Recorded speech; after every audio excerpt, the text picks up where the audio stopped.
ಡಿಕೆಶಿಯಷ್ಟು ಹಿತೈಷಿಗಳು ಬೇರೆ ಯಾರೂ ಇಲ್ಲ ಬಿಡಿ. ಡಿಸಿಎಂ ಡಿಕೆ ಮಾತಿಗೆ ಕುಮಾರಸ್ವಾಮಿ ಖಡಕ್ ಪಂಚ್ ಕೊಟ್ಟಿದ್ದಾರೆ. ಮೈತ್ರಿ ಸರ್ಕಾರ ನನ್ನಿಂದ ಪತನ ಆಗಿರೋದಲ್ಲ. 14 ತಿಂಗಳು ಯಾವ ರೀತಿಯಾಗಿ ಹಿಂಸೆ ಕೊಟ್ಟಿದ್ದಾರೆ ನನಗೆ ಗೊತ್ತಿದೆ. 14 ತಿಂಗಳು ಕೊಟ್ಟಂತ ಹಿಂಸೆ ಗೊತ್ತಿದೆ. 5 ವರ್ಷ ನಾಮಕಾವಸ್ಥೆಗೆ ಕೊಟ್ಟಿದ್ರಿ. ಚಳಿ ಮಳೆ ನೋಡದೆ ರಕ್ಷಣೆ ಕೊಟ್ಟಿದ್ದೀರಿ ಪಾಪ ಅನ್ನೋದಾಗಿ ವ್ಯಂಗ್ಯವಾಡಿದ್ದಾರೆ. ಬಂಡೆ ತರ ನಿಂತ್ಕೊಂಡ್ರಲ್ಲ, ಅದಕ್ಕೆ ಸರ್ಕಾರ ಹೋಗಿದ್ದು ಅಂತ ಹೇಳಿದ್ದಾರೆ.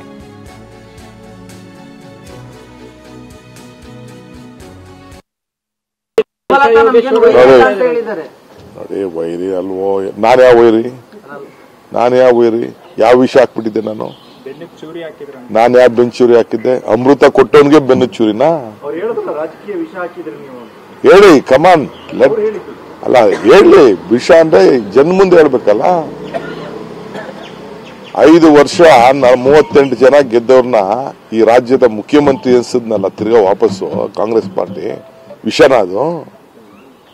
ಮಳೆಲಿ ಬೆಳೆಲಿ ಹೋರಾಟ ಮಾಡಿದ್ನಲ್ಲ, ವಿಷನ ಅದು?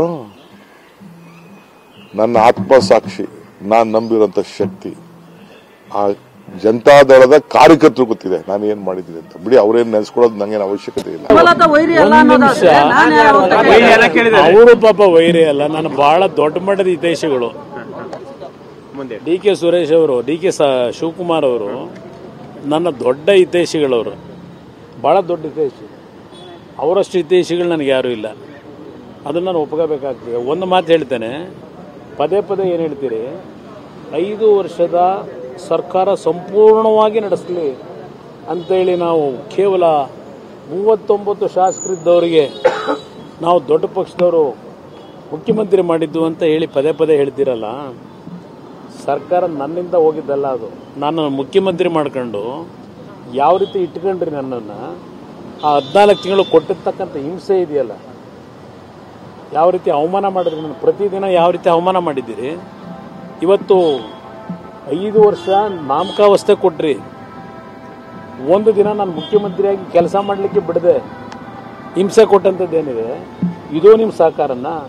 ಪಾಪ ಚಳಿ ಮಳೆ ಗಾಳಿ ನೋಡದೆ ನನಗೆ ರಕ್ಷಣೆ ಕೊಟ್ಟಿದ್ರು ಪಾಪ ಅವರು. ಅದಕ್ಕೆ ಸರ್ಕಾರ ಹೋಗಿದ್ದು. 14 ತಿಂಗಳಲ್ಲಿ ಆ ಚಳಿ ಮಳೆ ಗಾಳಿ ಲೆಕ್ಕಿಸದೆ ನನಗೆ ನಿಂತ್ಕೊಂಡ್ರು ನೋಡಿ, ಬಂಡೆ ಥರ. ಅದಕ್ಕೆ ಸರ್ಕಾರ 14 ತಿಂಗಳಿಗೆ ಹೋಗಿದ್ದು.